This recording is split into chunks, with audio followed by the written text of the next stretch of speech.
ایک تو یہ ہے کہ روزے کی عبادت جو اللہ تبارک و تعالیٰ اس مہینے میں ہمیں عطا فرماتے ہیں. ہم لوگ صبح روزہ رکھتے ہیں، شام تک جو ہے نا جو روزے کی حالت میں ہوتے ہیں، اللہ کا شکر ہے.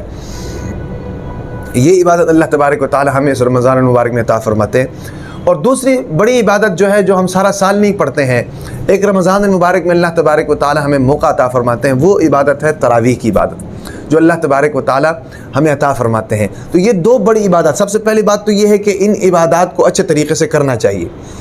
اور اس کے بعد دوسری بات یہ ہے کہ ان عبادات سے بھی بڑھ کر ایک اور چیز ہے جس کی ہمیں سارا سال ضرورت پڑنی ہے، جس کے لیے ہم سارا سال ہمیں اس کا سامنا کرنا پڑتا ہے، اور جس کے لیے اس سے بچنے کے لیے ہمیں رمضان المبارک کا یہ مہینہ عطا کیا گیا تاکہ ہم رمضان المبارک میں کم از کم اس کی اتنی کو مشق کر لیں کہ ہمیں پورا سال اس کی طرف سے کوئی پریشانی نہ ہو. روزہ اور تراویح تو یقیناً بہت بڑی عبادات ہیں، لیکن ان کے ساتھ ہمارا صرف رمضان میں واسطہ پڑتا ہے. لیکن ایک اور چیز ہے جس کو رمضان المبارک میں کرنے کی ضرورت ہے، جس سے ہمیں سارا سال واسطہ پڑتا ہے. اگر ہم اس کی رمضان المبارک میں مشق کر لیں تو سارا سال جناب ہم اس سے بچ سکتے ہیں، ہماری پریشانیاں اس سے کم ہو سکتی ہیں. وہ چیز کیا ہے؟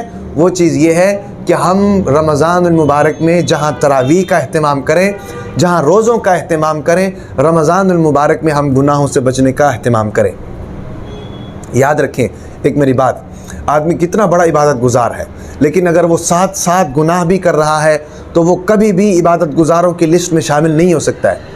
وہ کبھی بھی عبادت گزاروں کی لسٹ میں شامل نہیں ہو سکتا ہے. حضور نبی اکرم صلی اللہ علیہ وسلم نے کیا فرمایا کہ اگر سب سے بڑے عبادت گزار بننا چاہتے ہو تو گناہوں کو چھوڑ دو. ایک آدمی مثال کے طور پر نفل بھی کا اہتمام ہے، تہجد کا بھی اہتمام ہے، نفلی روزے بھی رکھ رہا ہے، قرآن مجید کی تلاوت بھی کر رہا ہے، نمازیں بھی اس کی پوری ہیں بھی، سنن اور واجبات بھی پورے ادا کر رہا ہے، لیکن ساتھ ساتھ گناہ بھی کر رہا ہے، لیکن وہ عبادت گزار نہیں بن سکتا. اس کی وجہ کیا ہے؟ اس کی وجہ یہ کہ ایک طرف تو وہ نیکی کر رہا ہے، لیکن دوسری طرف ان نیکیوں کو مٹانے والے اسباب اختیار کر رہا ہے گناہ کے. اس کے مقابلے میں وہ شخص ہے کہ جو صرف فرائض اور واجبات پر اکتفا کر رہا ہے، صرف فرائض اور واجبات پر اکتفا کر رہا ہے، ساتھ میں جناب کوئی گناہ نہیں کر رہا. تو ایک وقت ایسا آتا ہے، حضور نبی صلی اللہ علیہ وسلم نے فرمایا کہ وہ عبادت گزار بن جائے گا. کیوں؟ کیونکہ اس کی عبادات جو تھوڑی بہت وہ کر رہا ہے وہ ضائع نہیں ہو رہی، گناہوں کی وجہ سے گناہ نہیں کر رہا. اس لیے یہ ہے کہ اس رمضان المبارک میں خاص اس چیز کا اہتمام ہمارا ہونا چاہیے، جہاں روزے رکھ رہے ہیں، جہاں تراویح کا اہتمام کر رہے ہیں، قرآن پڑھ رہے ہیں، صدقات دے رہے ہیں، نوافل جو بھی کر رہے ہیں، ذکر و اذکار کر رہے ہیں، ایک کام ہمیں نے یہ کرنا ہے کہ ہم گناہوں کے اوپر جناب ایسا ڈھکن لگائیں کہ وہ آئندہ سال رمضان تک کھل ہی نہ سکے. ایسی ہم مشق کریں اور ایسی ہم پریکٹس کریں ان گناہوں سے بچنے کی. اب دیکھو نا بدقسمتی یہ ہے، رمضان میں تو شیطان بند ہو جاتے ہیں، لیکن ہمارا جو نفس کا شیطان ہے اس کو کیسے بند کریں؟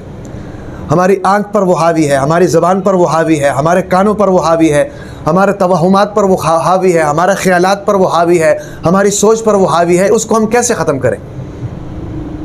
اس کو ختم کرنے کے لیے اللہ تبارک و تعالی نے روزے جیسی عبادت دی کہ بے روزہ رکھو گے تمہارے جسم کے اوپر کمزوری، جسم تو کمزور ہوگا لیکن روحانیت طاقتور ہوگی.